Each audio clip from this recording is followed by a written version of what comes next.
Something big just happened in the courts, and it has the potential to quietly reshape what carrying a firearm legally looks like for millions of ordinary people. What makes it even more dangerous is that most gun owners won't hear about it until someone they know, or maybe even they themselves, end up sitting in the back of a patrol car, wondering how everything went wrong so fast.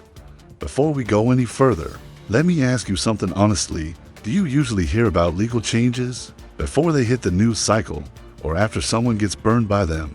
Because what I'm about to walk you through is exactly the kind of information that keeps people out of life-altering trouble. Here's what just happened. Explained without legal jargon or political spin, a federal appeals court reviewed California's rules on openly carrying a handgun and essentially told the state, you can't shut this down in the way you've been doing it. The case centered on an everyday, law-abiding resident who wanted to carry a handgun openly for personal protection, not a criminal, not a provocateur, just someone trying to exercise what they believed was a lawful option. California had built its system in a very specific way. On paper, open carry wasn't completely banned statewide. Instead, the state used a population threshold. If a county had more than 200,000 residents, open carry was effectively off the table. Think about that for a second. That population cutoff didn't affect a handful of rural areas. It covered the counties where most people actually live, work, shop, and travel, and practice. It meant open carry was legal only in places where very few people ever went. Now, before anyone jumps to conclusions, let's slow this down. This does not mean open carry suddenly became legal everywhere. Court rulings don't flip reality like a light switch. Decisions can be appealed. Enforcement can be paused. Judges can narrow how a ruling applies. And even when the law is technically on your side, you can still be the one standing on the sidewalk in handcuffs while lawyers argue it out months later. That's the uncomfortable truth most headlines leave out. What this ruling really did was shift the terrain. It didn't erase 7 laws overnight, but it did trigger 7 major changes in how gun laws are enforced, defended, challenged, and rewritten from this point forward. These changes affect what states can get away with, what courts are willing to question, and where everyday people are most likely to make mistakes that cost them years of their lives. Let me break this down the same way I'd explain it to a friend over coffee. The first shift is that large area open carry bans just became much harder for states to defend. The court's message was clear, even if it wasn't dramatic. If a government wants to ban a common way of carrying a firearm across vast real-world areas, it needs more than modern fears or political talking points. It needs historical proof, not speculation, not we think this might be dangerous. Actual evidence that similar restrictions existed in American history and were accepted as lawful at the time. That matters far beyond one state. If courts continue accepting this reasoning, it becomes a blueprint. Laws that block carry across massive zones, whether defined by population, geography, or vague categories, suddenly look a lot more vulnerable. And states know this, which means some of them are already thinking about rewriting their rules to avoid being the next test case. The second shift is subtle but powerful. Open carry and concealed carry are no longer being treated as interchangeable by default.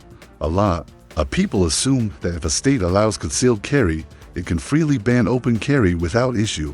On the surface, that sounds reasonable, but the judges didn't see it that way. They treated open carry as its own protected method, not just a cosmetic preference. Why does that matter? Because many gun laws are built on trade-offs. Legislators often say, we'll ban this form of carry, but we'll allow that one instead.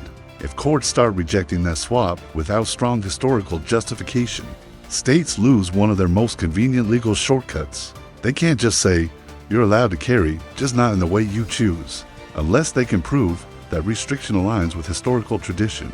The third shift may be the most important for people living under complicated permit systems.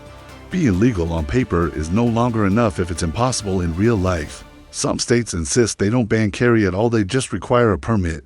But then they make that permit process so confusing, delayed, or inaccessible that regular people never get approved, or they can't even figure out how to apply, or the local office drags its feet for months or years. The court's reasoning puts a spotlight on that tactic. Judges are increasingly asking not just what a law claims to allow, but what it actually does to real people. Imagine a county where the website says you can apply for an open carry permit, but the phone number never gets answered. or the clerk tells you they don't process those applications anymore, or appointments are booked a year out, or you're told you need a special reason even though the statute says the permit is supposed to be issued if you meet basic requirements. On paper, that's legal. In reality, it's a ban dressed up in bureaucratic language. This is where things stop being theoretical and start affecting daily life. Picture yourself driving across county lines. One county interprets the rules one way, the next county reads them differently. You stop for fuel. Your firearm is visible. Someone gets nervous and calls it in. A deputy shows up. Even if you believe you're following the law, you might still spend the night explaining yourself while your life gets temporarily turned upside down. That's why these rulings aren't trivia for comment sections. The consequences aren't losing an argument online, the arrests, charges, and the potential loss of rights. The fourth shift puts pressure on states that rely on panic-based arguments. For years, governments have justified open carry bans by claiming people will panic, chaos will erupt, or the public will feel unsafe. Fear has been the centerpiece of those defenses. But under the current legal framework, fear alone doesn't cut it. Courts are now asking whether similar restrictions existed historically and whether they were accepted at the time the Constitution was written and ratified. That forces states to argue like historians instead of public relations teams. They have to show evidence, not emotions, and that's a much heavier lift than saying. This makes people uncomfortable. Here's where I want you to check one of the most common assumptions people make. A lot of folks think, if I'm legal, I'm safe. That's not always true. Being legally correct does not guarantee you won't get pulled into the system. If local authorities disagree with your interpretation, or if a ruling is under appeal, you can still be the person paying thousands of dollars to prove you were right all along. There are two kinds of legal change. One is clean and obvious, like a statute that takes effect on a specific date. The other is messy and dangerous, driven by court decisions that shift over time through appeals and enforcement choices. This ruling falls squarely into the second category, and those are the changes that catch people off guard, because confusion is where mistakes happen. The fifth shift is that this decision becomes fuel for challenges against carry bans that hide behind different labels. Even if a state doesn't ban open carry outright, it might achieve the same result by creating enormous restricted zones. These might be called sensitive places, controlled areas, or special locations. Entire categories can get swept in public. Transit, parks, government property, venues serving alcohol, places with crowds, or areas hosting events. When that happens, a permit starts to feel like a trophy instead of a tool. You're allowed to carry, but not anywhere you actually go. This ruling doesn't automatically erase those restrictions, but it strengthens the argument against them. If the government blocks ordinary carry for ordinary people across huge swaths of daily life, courts may start questioning whether that truly aligns with constitutional protections. And once that question gets asked often enough, states start worrying, because losing cases sets precedents that ripple outward. The sixth shift targets the patchwork problem. County-by-county rules, population thresholds, and local carve-outs create a maze that traps people who travel, move, or simply don't realize they cross an invisible line. This ruling pushes back against the idea that a right can evaporate where most people live. It challenges the notion that geography alone can shrink a constitutional protection down to almost nothing. States will still try new approaches. That's a given. But the foundation under these geographic tricks is weaker now, especially in regions covered by the court's jurisdiction, and even outside those regions. Attorneys will cite this reasoning as persuasive authority. The seventh shift sets the stage for a high-stakes appeal battle. A panel decision isn't the final word. States can ask for further review. They can seek broader reconsideration. During that time, the legal reality can be muddy. The biggest danger right now isn't misunderstanding what the ruling says. It's assuming the dust has settled when it hasn't. Here's a simple mindset to keep yourself out of trouble.